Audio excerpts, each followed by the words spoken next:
If you can't find us wherever you go, you're just not trying. AM 1220 KDOW. Sponsored by the Silicon Valley Black Chamber of Commerce.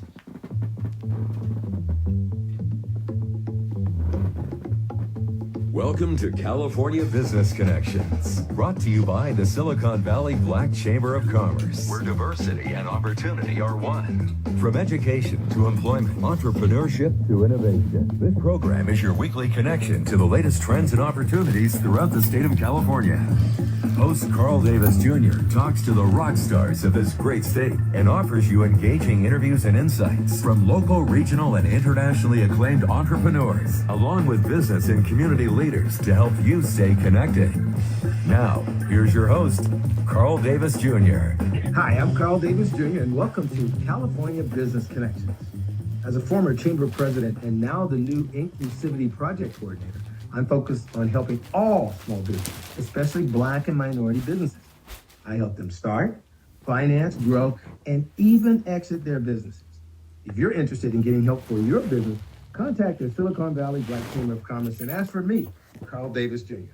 Whether it's capital, the vital money you need for your business, or technical/business assistance, that's help on operating or growing your business, send me an email with the subject line radio show to Carl Davis Jr. at Comcast.net. That's CarlDavisJr. at Comcast.net. My guest today is Ms. Charlotte Stevens. And Charlotte Stevens is the owner of Charlotte Stevens Consulting, and she's got a wonderful story. I met her at an event in San Jose, and when she shared with me what she's doing, I just was so excited about it. I wanted our listeners to hear her story and what she's doing. So before we dive in it, I just want to say, how are you doing today, Charlotte? I am wonderful. There was actually a little bit of sunshine earlier today, so that made my day. How are you? I'm fantastic. I'm excited about all the information you're going to share with our listeners. But before we dive into the quote-unquote content, I want people to get a background of who you are, Charlotte. So if I were to ask you to say, who is Charlotte Stevens, take a moment and share with us who you are. That's such a complex question. First and foremost, I am because they were. So I am the daughter of Sheila Stevens and W. Steve Stevens, and both of them were badass freedom fighters out here in the Bay Area. My father was a public defender in Santa Clara County, and my mother made a lot of changes in social services, like the Department of Juvenile Justice, Department of Aging, etc. So I did. And I know, and I'm a positive for. I know your mom. She is a badass because she worked with me at the chamber, and I love her to death. But go ahead. And that's why I know Carl. It's through my mom. So my parents, I'm so grateful for the community and their connections, and I love being their daughter. So first and foremost, I'm from them. But I worked in the schools, so I was a teacher. I really had a passion and affinity for students, for young people, for middle schoolers and high schoolers, right? A lot of people don't like them, but I love them. And I taught history and social science. And I thought that I was going to make a big difference in these schools, but came to see that it's very much steeped in white supremacist curriculum and culture. So I fought that in the schools. There was a lot of pushback that I received, but the students loved me because I advocated hard for Black and brown students. But it took a toll on me. I wasn't aware that I was living with bipolar 2 depression. I knew I was living with depression, but I didn't understand the complexities of living with bipolar. And the schedule of being a teacher and the pay was really not conducive to me being well, and it caused a lot of mental health problems for me. So I became an anti-racist school consultant. I started my own business. I opened my own business so that I could take better care of myself. And in my first year, I was able to make over 6 figures in 10 months, which was fantastic, right? So, you know, as a small business owner, most businesses fail. And even though Black women are starting a lot of businesses, the average Black woman entrepreneur is making $24,000 a year. So to make over 6 figures was huge, and especially because I had been a broke teacher. However, I really did not understand how much my condition, living with bipolar 2 depression, how much it required of me to really take better care of myself. So like a lot of very successful Black women, or, you know, quote unquote successful Black women, I looked the part. I have a I had 13,000 followers on LinkedIn before I was banned from LinkedIn, which is another story. But I had 13,000 followers. I had, six figures that I'm making from home, working 20 hours a week. It looked very much like I had achieved this higher whatever, right?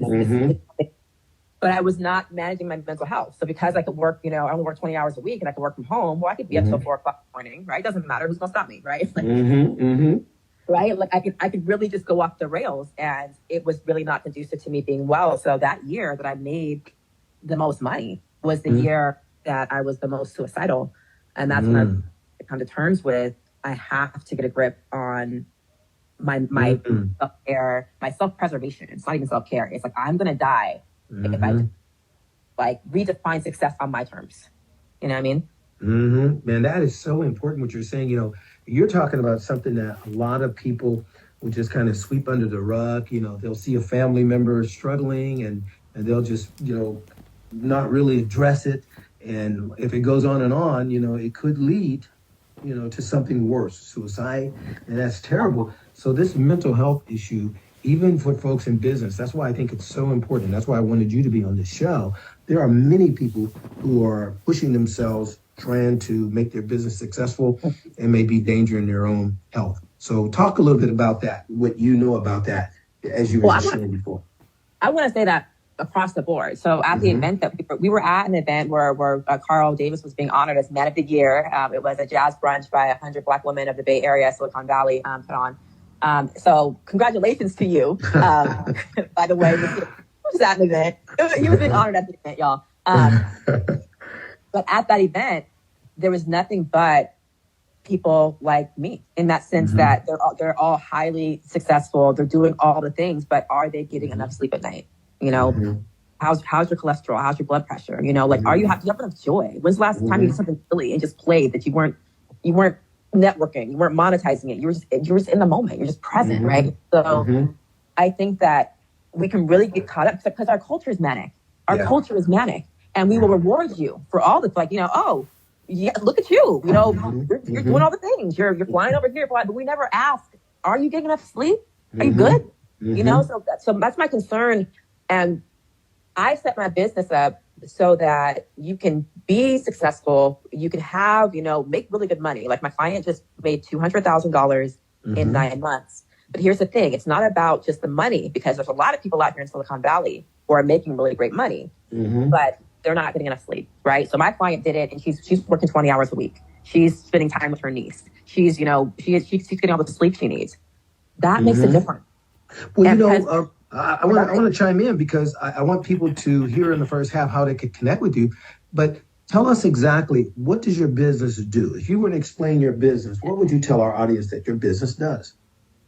I help you create a 6-figure coaching consulting business where you're working 20 hours a week. And we do that based on what you already know. So you don't have to be in any type of special field, like, oh, that only works for people who have degrees. That only works for people. No, it works for everybody who's lived life. Meaning, so for example, I could start coaching around accepting or getting rid of shame around having a mental health condition. Because I have to go through that process to be able to talk publicly about living with bipolar 2. I can do that because I lived it, right? After I went through a period of being suicidal, after being super successful in my business, I then created my coaching package, my coaching program to help other badass Black women do this. So I create a business, but that's centered around you being well, right? So here's another example. Like I was doing online dating, and I was looking at all these dating profiles that I was just like, these are fails. Like there's certain things that you're doing that is not working for you. I thought I could coach in that, how to make a dating profile that attracts, right? It's just, I help people look at their lives and see all these things that they know, and then identify what they love. And then from there, how you can create a business around it. And then when you're delivering your coaching package 1 day a week, right? I teach 1 night a week. And the thing with small group coaching versus one-on-one is it scales. One-on-one doesn't scale. You'll wear yourself out on one-on-one. And I don't even think my clients benefit as much from one-on-one. The group coaching, the synergy, the sisterhood, a lot of my queens go into business together. We get very, very close. And that safe space for Black women to come together and grow together, like, it's incredible. So, now, are they small groups? Like, yes. Would you say? So it's 5? Yes. 5 or less, huh? Right now, it's like my groups are like 5. they might get bigger, but either way, what I've always been great at is creating that intimacy, that safety. And part of it is like, I start off by, hey, I've lived with bipolar 2 depression, I've been suicidal. And once you start there, a lot of people are like, okay, I can be real with this, right? So, well, I love the fact that you have this entrepreneurial mindset. You're teaching entrepreneurship. You're opening this up. You mentioned something that we won't have a lot of time to talk about it this half, so I'm only going to just throw this out as a subject so we can take it for the second half of the show. I'm going to stop right there. Where can people, or how can people reach you? Because we've got about a minute before our first half is over. How can people reach you, Charlotte, if they want to get in touch with you? I feel the easiest way for listeners, the easiest thing I can say over the air that will stick with listeners is my old email address. So I mentioned I was an anti-racist consultant in the past. So my email address was Healing Racism in Schools, one word, in schools with an S. Healing Racism in Schools @gmail.com. That is a way that you can reach me. You can also reach me on YouTube. So I have a YouTube channel, Charlotte Stevens and the Ancestors. I have a podcast. I think it's Charlotte's Badass Podcast for Black women. And then I also have... I like that. Charlotte Stevens and the Ancestors. That's your YouTube. If somebody Google that, they'll be able to find you. Yeah, you'd be able to find me. And can I speak to that briefly? Well, let's do this. Let's do this, Charlotte. Let's take it on the second half because we're just out of time on this first half. I want to leave it right there. Let's just take a quick break. We'll be right back. You're listening to California Business Connections. Join the Silicon Valley Black Chamber of Commerce and watch your business grow. Participate in mixed... Davis Jr., and you're listening to California Business Connections. My guest today is Miss Charlotte Stevens, and what a wonderful, wonderful idea and the whole energy that she brings to a show here. I love it. But we were just talking about Charlotte Stevens and the Ancestors, and she was about ready to explain this, why the Ancestors. So Charlotte, take a moment and share with our audience, why the Ancestors? So that name reminds me of my purpose, and I do emotional when I talk about this. So when I was at the end of 2021, that was the year that I made over 6 figures in my business. I had contracts with San Francisco Unified School District. I was doing big things, but that was also the year I was most suicidal. And that December, I fell into a really deep depression. And I was done. I was telling my kids that I was losing my battle with depression, and I wasn't going to make it. And this was over Christmas break. And during that time, what kept me from ending my life is I thought about going back to the spirit world and facing the ancestors and telling them that I couldn't complete my mission, but I couldn't do it.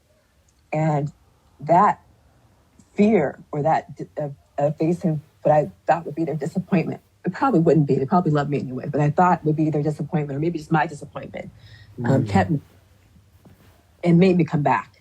It made me come back. And so one thing I appreciate about my condition is that every time I face my mortality, every time I want to end my life, and I come back harder. I come back bolder. I come back louder. Like, okay, like, you want me here? Like, I'm supposed to share my gift, on, right?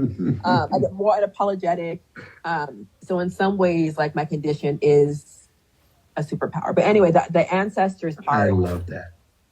That name makes me press play when I don't want to press play. It makes me keep going when I want to give up, because it's like I have a mission that I'm here to fulfill, and my ancestors are behind me. The other thing I want to share about that is my dad is now an ancestor. He passed in 2020. And in August of 2021, I was really depressed. I fell into a deep depression and I wanted to end my life. And I hadn't told my mother about it, but she has prophetic dreams. And my father had come to her 2 nights in a row in a dream, and his face was just so anguished. He was just like in just such pain, but he wasn't saying anything. And she didn't know what that dream was about, but I did. because I had been telling my dad, I'm coming home. I'm done. So that's another piece about ancestor. Like, I know what I appreciate about when people pass is that I feel like they're with me all the time. So I feel that way with my dad. It's like I can call on him. I can be like, Dad, can you tell God, like, I need this, or, you know what I mean? Like, I have that connection. So that's another piece. So yeah, that's man, that's so that's so inspirational. For folks to hear this show, if they're in a car or they're working on their computer, and later this will become a podcast and they can listen to this. This is so inspirational because it's letting people know in our audience that no matter what you're dealing with, there are people out here who can come alongside of you, like you, Charla, and there's ways that you can be successful regardless of what barrier or obstacle you have in front of you. And you had mentioned something that you wanted to do something special for people that are reentry folks, people coming in who've been imprisoned or they've, had something in their life that threw them off. And what would you do to help somebody in that position? Well, the thing about coming out of being, imprisoned is it really acts with your mind and your sense of self-worth. And you can feel you have nothing to offer. I have nothing to offer, and how to hire me. And so what I want people who have been incarcerated to know is you can start your own business. You can start your own business, right? And a lot of you don't need a degree. You don't need a website. You don't need the following. You don't need to do all the things. A lot of the credibility you can just build from being online. And what I mean is just comment on what I built a lot of my own confidence on just commenting on what people were saying. And I was like, that's not right. Or just sharing my opinion. Let me share this perspective. And then next thing you know, people are like, thank you so much for saying that. Or that was brilliant. Or do you want to be on my podcast? And so you start to then see your value. And so there's a lot. I mean, that's what when I work with people, the number one thing that's standing in their way, especially Black people and especially people I imagine who've been any type of oppressed or incarcerated, is belief that they're not worthy. No one wants to hear from me. I have nothing to offer, but you do. And so what I want people who've been incarcerated to know is you can start your own business. You can absolutely start your own coaching consulting business based on different things that you learned. You learned things while you were up behind bars. Like, one of the things I say to people is, like, Malcolm X wasn't Malcolm X until he went to prison. Yeah. Right? He was Detroit Red before that. And he's another man that does not have a degree, but he's definitely a scholar, right? So so you don't have to let any of those things hold you back. You still learn. I'm sure you still learn some things while you were incarcerated, because we're always learning, right? Just being human, being Black, you're always learning. It's a matter of noticing all the things that you know how to do and noticing the things people ask you advice on, right? Even behind bars, people want your advice. And your coaching could be, hey, how not to get locked up. You know what I mean? Like, it could be that basic, right? Or how to survive if you do get locked up. Here's some, you about to get locked up? Here's some shit you need to know. Let me coach you so that you don't get stabbed, right? It could be, you know what I mean? Like,